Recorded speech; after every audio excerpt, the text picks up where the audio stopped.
Like, comment, and subscribe.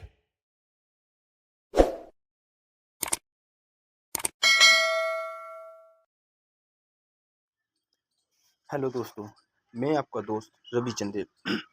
आज बहुत ही अहम टॉपिक पर बात करने वाले हैं। दोस्तों, हम अपना घर तो बनवाते हैं, बट अपने अनुसार अपने मकान में कॉलम भी दे देते हैं। लेकिन दोस्तों, क्या आपको पता है कॉलम से कॉलम की दूरी कितनी अधिकतम होनी चाहिए?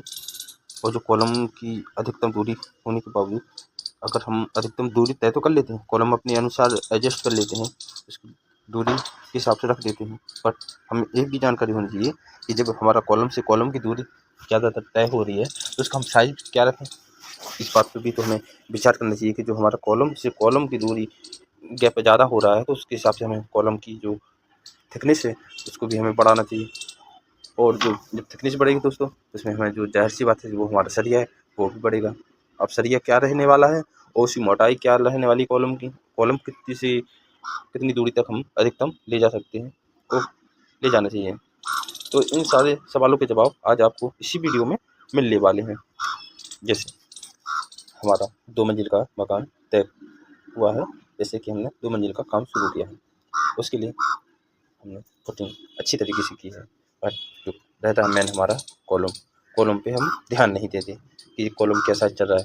कहीं 9x9 भी चल जाता है, 3 और 13 का भी रखवा लेते हैं लोग, तो उसका सबका एक फिक्स होता है दोस्तों गैप के ऊपर। जैसे हमारा 10 फीट का कॉलम से कॉलम की दूरी 10 फीट है, तो हम 9x9 का कॉलम प्रोवाइड कर सकते हैं, जिसमें हम जो सरिया डलेगा उसमें 12 mm के 4 सरिये डाल देते हैं। वो नॉर्मल सी हर जगह डलते भी हैं। तो यह 10 फीट तक के कॉलम में हम 12 mm की 4 सरिये प्रोवाइड कर सकते हैं। बट दोस्तों, अगर हमारा कॉलम से कॉलम का जो दूरी तय हो रहा है वो अगर 14 से 15 फीट के दरमियान अगर हो रहा है दोस्तों, तो इस पर हमें बहुत ध्यान रखना पड़ेगा, क्योंकि ये दूरी बहुत ज़्यादा हो जाती है। इसलिए अगर हम 14 से 15 फीट का दूरी तय कर रहे हैं कॉलम का, तो हमें वहाँ पर 9-13 का हमें कॉलम प्रोवाइड करना पड़ेगा। ये बहुत ही ज़रूरी है, क्योंकि दोस्तों अगर हम 9-13 का कॉलम प्रोवाइड नहीं करेंगे तो जो हमारा इसका लेंथ का जो गैप हो रहा है वो बहुत ज़्यादा हो जाएगा, और जब गैप ज़्यादा होगा उसका जो लेंटर का लोड आएगा वो हमारी कॉलम इतनी मजबूत नहीं रहेंगी 9x9 की कि जो लेंटर का भार संभाल सकते हैं। आगे चल के आपको क्रैक आ नहीं सकती है, जो कॉलम होता है वो बैंड भी हो सकता है दोस्तों। तो हमें क्या करना है, जो 9-13 का हम कॉलम प्रोवाइड करेंगे वहाँ पर उसमें हम उसकी जो सरिये की क्वांटिटी होगी वो 6 रखेंगे।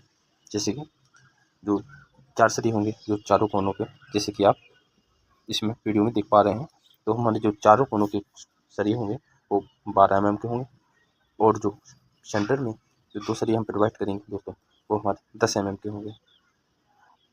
ठीक है दोस्तों, जो 6 सरिये हमारे हो गए। अब जब सरिये 6 डालेंगे हम, तो उसमें ज़ाहिर सी बात है जो हमारा रिंग डलने वाला है वो 8 mm का रिंग डलेगा। तो 8 mm का हम जो रिंग बना के डालेंगे वो भी हमारा 135 डिग्री मुड़ा हुआ होना चाहिए, क्योंकि जो हमारे सरिये की कोष्ठ हम बढ़ाते हैं उसके हिसाब से जो हमारा रिंग है वो भी हमें मजबूत डालना पड़ेगा। और सरिया जो रिंग हम बनाएंगे वो हमारा 135 डिग्री मुड़ा हुआ होना चाहिए। इससे क्या होगा दोस्तों, जो हमारी कॉलम है उसमें बहुत मजबूती आएगी, और कभी भी जी कॉलम पर लोड आने की वजह से हमारा कॉलम फैलने वाला नहीं है, ना ही उसका सरिया बाहर आने वाला। इससे क्या होगा, क्योंकि जो इसका 135 डिग्री पे घुमा हुआ रिंग होता है ये इसका अंदर चला जाता है, इससे कॉलम खुलने के चांसेस नहीं रहते हैं। ये हुई हमारे कॉलम और रिंग की बात। अगर हम 10 फीट से अंदर डलवा रहे हैं तो हम 9 इंची बाई 9 इंची का कॉलम डाल देंगे, और हमारा 14 से 15 फीट का अगर दूरी तय करेंगे तो उसमें हमें हमेशा 9-13 का कॉलम ही यूज़ करना है दोस्तों, और जिसमें क्वांटिटी रहेगी सरिये की वो 6 रहेगी। तो यह जानकारी कैसी लगी आपको ज़रूर बताएं, तो आपके यहाँ काम चल रहा है, आपने किस हिसाब से कॉलम का साइज दिया हुआ है दोस्तों कमेंट में ज़रूर बताएं, और मिलते हैं अगली वीडियो में। तब तक के लिए नमस्कार।